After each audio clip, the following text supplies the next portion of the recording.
Selamat datang kembali di diskusi mendalam kita. Kali ini kita akan coba kupas tuntas bab 2 dari Six Easy Pieces karya Richard Feynman. Ah iya, bab fisika dasar. Ini penting banget ya?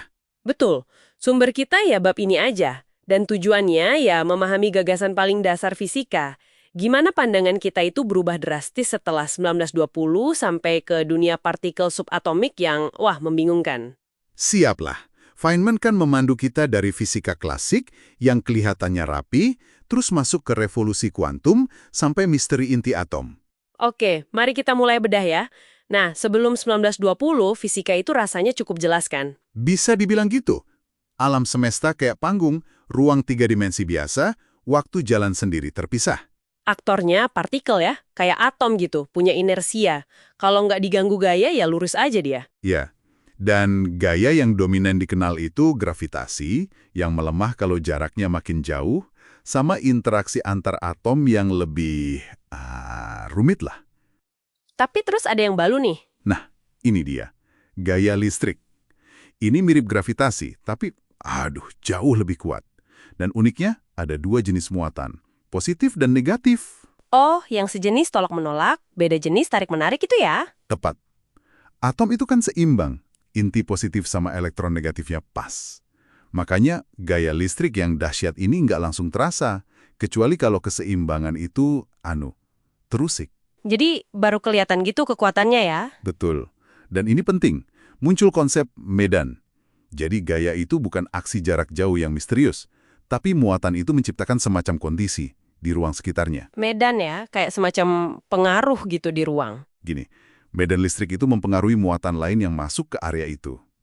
Hal yang sama berlaku buat magnetisme. Oke. Dan puncaknya, ternyata listrik, magnet, bahkan cahaya itu aspek dari hal yang sama. Persis, namanya medan elektromagnetik. Medan ini bisa bergetar, merambat jadi gelombang. Macam-macam. Ada gelombang radio, cahaya yang kita lihat, inframerah, ultraviolet, sinar X, sinar gamma. Semuanya itu gelombang elektromagnetik, cuma beda frekuensi aja. Ya, cuma beda frekuensinya aja. Kelihatannya elegan banget kan sistemnya? Sampai ya sekitar 1920 itu. Nah, ini dia nih bagian serunya. Setelah 1920, muncul mekanika kuantum. Dan bukan cuma hukumnya yang berubah, panggungnya juga. Ingat Einstein kan? Ruang dan waktu itu nyatu, jadi ruang waktu. Malah bisa melengkung karena gravitasi. Dan hukum gerak Newton yang kita pelajari di sekolah itu, Ternyata salah. Salah total kalau di skala atom. wah, terus gimana perilaku di skala kecil ini? Katanya aneh banget ya? Aneh banget. Ada prinsip dasarnya. Namanya prinsip ketidakpastian Heisenberg. Intinya gini. Anda nggak akan pernah bisa tahu sekaligus posisi partikel dan momentumnya yang berhubungan sama kecepatan dengan presisi sempurna. Nggak bisa dua-duanya pasti gitu. Iya, makin pasti tahu posisinya, makin nggak pasti momentumnya. Begitu sebaliknya. Dan ini bukan karena alat ukur kita jelek, ya, tapi memang sifat alamiahnya begitu. Jadi alam itu emang dasarnya agak kabur gitu ya? Bisa dia bilang gitu. Konsekuensi pentingnya, elektron di atom itu nggak bisa jatuh ke inti. Karena kalau jatuh ke inti kan posisinya pasti. Diam pula, momentumnya 0. Itu melanggar prinsip ini. Dia butuh ruang gerak. Berarti kalau gitu kita nggak bisa prediksi hasil eksperimen dengan pasti dong? Cuma kemungkinan aja. Tepat sekali. Ini pukulan berat buat determinisme model lama. Alam semesta itu fundamentalis probabilistik. Fisika cuma bisa kasih probabilitas suatu hasil akan terjadi. Dan batas antara gelombang sama partikel juga jadi kabur ya? Iya, mekanika kuantum bilang semua hal itu bisa bersifat kayak partikel, bisa juga kayak gelombang.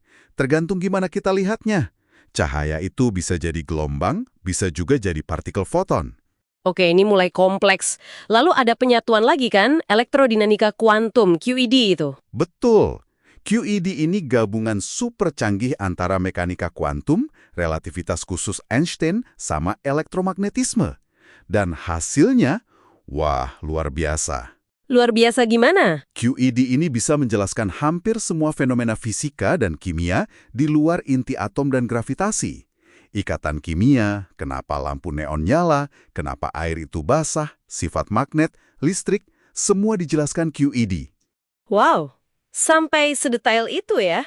Iya, bahkan QED ini secara nggak sengaja memprediksi adanya antipartikel.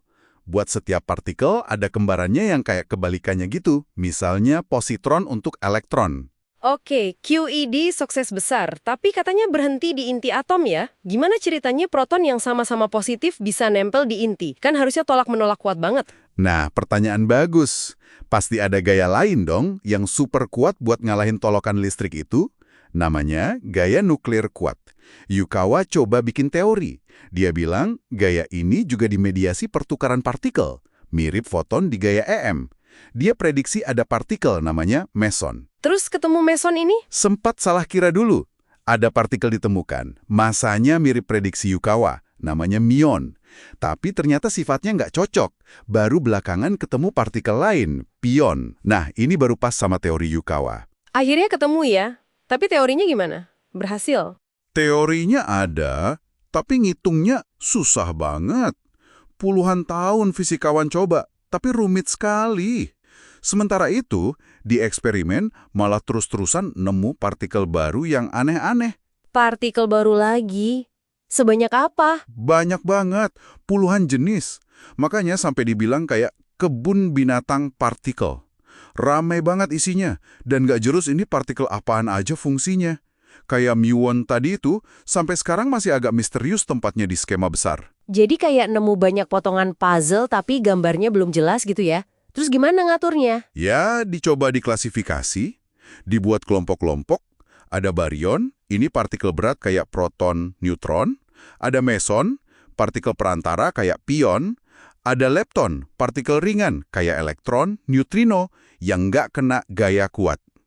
Terus muncul konsep baru kayak keanehan atau strangeness buat ngasih label ke partikel yang umurnya lebih panjang dari dugaan.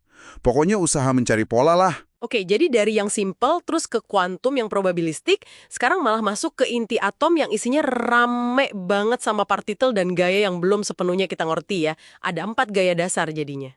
Iya, gaya kuat di inti, paling kuat, terus elektromagnetik, lalu gaya lemah yang bikin peluruhan radioaktif, dan terakhir gravitasi yang paling lemah di antara semuanya.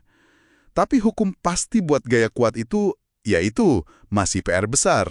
Jadi perjalanan fisika ini luar biasa ya, dari kepastian klasik ke ketidakpastian kuantum, terus ke kompleksitas inti atom yang bikin pusing. Betul. Dan ini membawa kita ke pemikiran akhir nih. Feynman sendiri kan bilang, teori gaya nuklir yang basisnya pion, itu hitungannya macet puluhan tahun. Sementara eksperimen terus nemu hal baru. Coba Anda renungkan. Kebuntuan teori ini bilang apa sih tentang batas pengetahuan kita sekarang? Terobosan fundamental macam apa lagi yang kita butuhkan buat benar-benar paham inti dari materi itu sendiri? Pertanyaan yang dalam ya, sesuatu untuk kita pikirkan bersama.